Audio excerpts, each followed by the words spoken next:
All right, welcome back. I hope you enjoyed that keynote session with Josh. I always enjoy talking to him. He has such fascinating perspectives on the future of our food system. I'm going to take the opportunity now to frame our discussions over the next 5 days, just a little bit by talking about some of the categories within the alternative protein space. I'm going to spend most of this time talking about the momentum within the global industry, and then I'm going to say a little bit at the end about the Indian smart protein ecosystem and the opportunities within it. I don't want to spoil too much of what's coming over the next 5 days, and we're going to show you the journeys of many entrepreneurs in this space. So you'll forgive me for only giving you a little bit of a glimpse into it for now. I'm just going to go ahead and share my screen.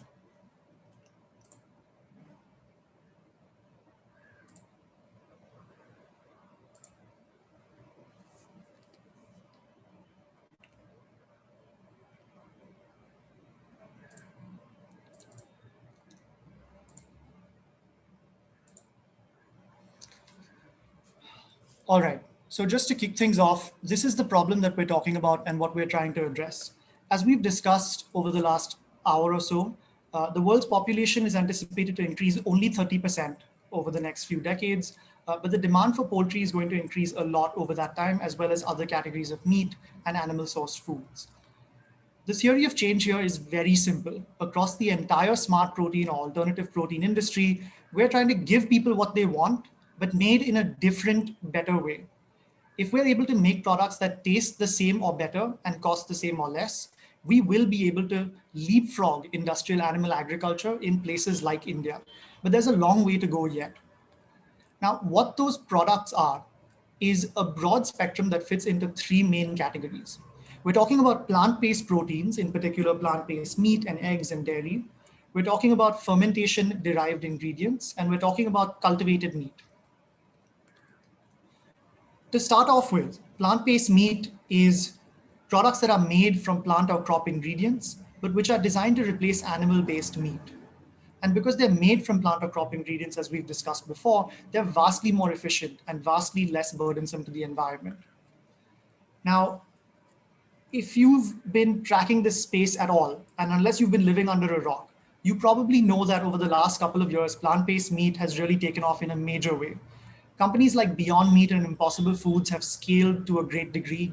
We just heard about, has scaled to a great degree. Beyond Meat has been public now on the New York Stock Exchange for some time. What we saw in 2019 was that the big food and meat ecosystem got involved in a huge way. So at the end of 2019, 9 out of the top 10 US meat producers were already invested in or had started their own line of plant-based meats, and we don't see this momentum dropping anytime soon. Additionally, we're seeing a huge amount of momentum in the number of startups internationally.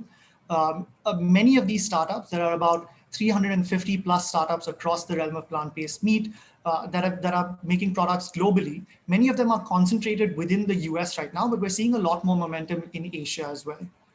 And you'll see on the top right there, Evo Foods from India, which is a plant-based egg company, excuse me. All of this momentum has resulted in a lot of excitement.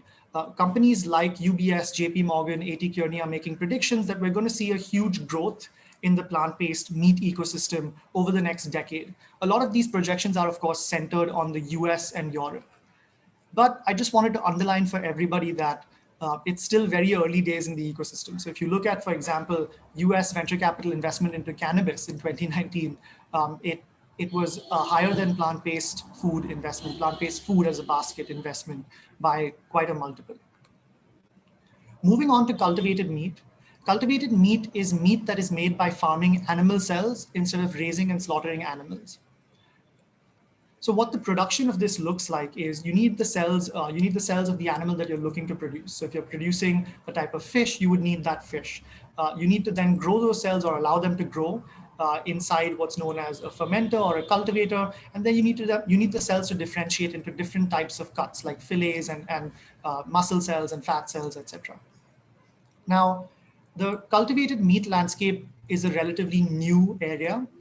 In 2013, Professor Mark Post in the Netherlands, whom I think many of us know, produced and ate live or cooked and ate live on TV the first cultivated lamb burger. And then we talked a little bit about how Memphis Meats was the first cultivated meat company that was incorporated back in 2015 as well. At the end of 2015, there were 5 companies that were making cultivated meat. At the end of 2019, there were 55 plus companies. And the reason for this is very simple. There is a pre-existing biomedical landscape globally and in places like India, which supports the accelerated growth and go-to market of new technologies like cultivated meat, which is why we're very positive that this exponential growth or this growth in the ecosystem will continue for a very long time. In fact, one of the things that's making us very, very optimistic is the availability of these ecosystem drivers and ecosystem players who can help push cultivated meat forward. So you're seeing a lot of people that are coming in along that production chain that I showed you earlier, and just focusing in on very interesting pieces of it. And you're going to hear from some of those players over the next couple of days as well in India.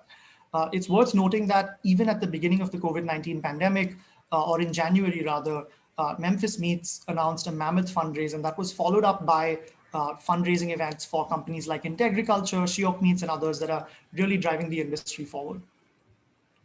And the third modality or the third category of alternative protein production is called fermentation. This isn't a term that's going to be new for anyone in the audience, really. We've talked about it with respect to beer, yogurt, really for millennia, right? So fermentation-derived ingredients use the fermentation process to create biomass or to create proteins that come from that biomass from microbial species. And what that means is very simple.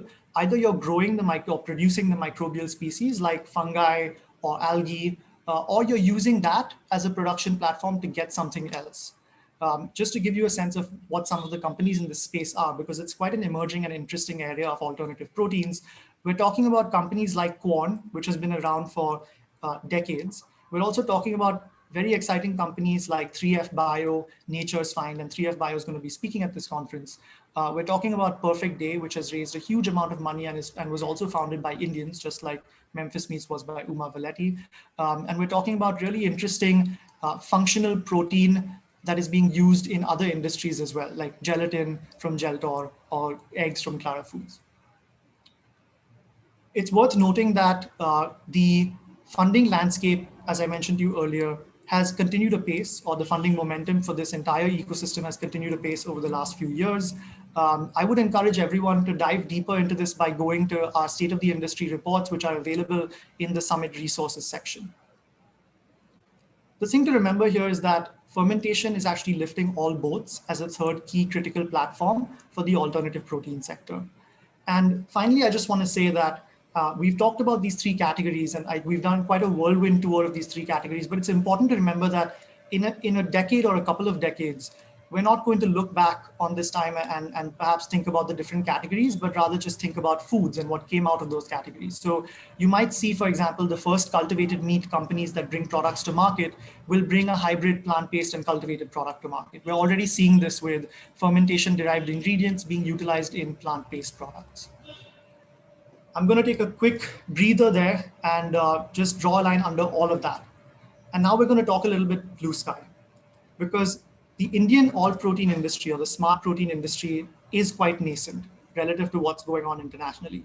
Everything that I showed you is very positive and optimistic of what's happening in the international landscape, but we do have to take stock and see what's going on locally as well. I'm going to speak more one-to-one here rather than show you a lot of slides about this. What I can tell you is that I started the Good Food Institute India nearly 3 years ago.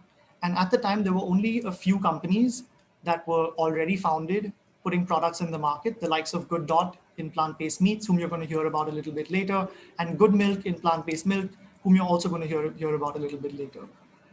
At this stage today, there are, we would say, a couple of dozen companies that we think are definitely going to bring products to market or have already brought products to market in this space. And what's really interesting is most of those companies, I would say about 60 to 70% of those companies in our database, which you'll be hearing about again later, were founded within the last year or 18 months. Or they were able to bring their product to market or bring it to a state that it could go to market within the last 18 months.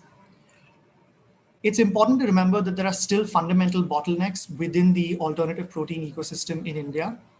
For example, all along the value chain, whether we're talking about product formulation, we're talking about pilot scale manufacturing or even just getting samples in. We're talking about hiring or a talent pool. We're talking about going to market, distribution, conducting market tests, regulation. Each and every one of these areas requires intervention and it requires nurturing in order for us to build a thriving market for plant-based meats and cultivated meat and fermentation-derived ingredients in the country. But there are, of course, green shoots and opportunities and strengths that we can identify within the Indian market. And I'm going to take you through just a couple of them at a very high level. The first of these is, of course, leveraging our indigenous agri-biodiversity. This is something that you've probably heard me talk about a lot. We have crops like pulses, millets, pongamia, hemp. You're going to hear a lot about these over the next few days. And we're also doing a lot of work with our Indigenous Crops Initiative to stimulate this work as well. The second of these very important opportunity areas or white spaces in India is leveraging our underlying biomedical and biopharma industry and manufacturing in general in order to help the global fermentation and cultivated meat industries to scale up to industrial scale. Cultivated meat is currently at a point where many of the companies are raising large enough rounds to establish pilot scale plants. As those companies look to scale up, they may want to establish manufacturing facilities in places like India, and we're already seeing companies manufacturing specific components for them, as I mentioned, we'll be seeing over the next few days. And then lastly, local demand for plant-based meats and cultivated meat and fermentation-derived ingredients does exist, and you'll be hearing from us over the next couple of days with some really interesting new consumer research that indicates what that demand is and what those pockets of demand are and how to address it. But it's worth noting, of course, that the global landscape has exploded, and there's an opportunity to address global demand here and now today. As an example, plant-based dairy is currently about 16 to 17% of the US total dairy market, which is a sizable chunk. Plant-based meat is only about 1 to 2% of the meat market in the US. So even if we take the opportunity to be attaining only equivalence with plant-based dairy, that is to grow from, let's say, 1% or 2% to 16 or 17%, that's still an opportunity to grow as an industry 8 times over the next few years. We think that Indian companies and people from places like India that are formulating with indigenous crops, that are creating unique products for unique taste profiles, will be able to enter those global markets and will be able to address pockets of demand there, as well as supply ingredients to them as well.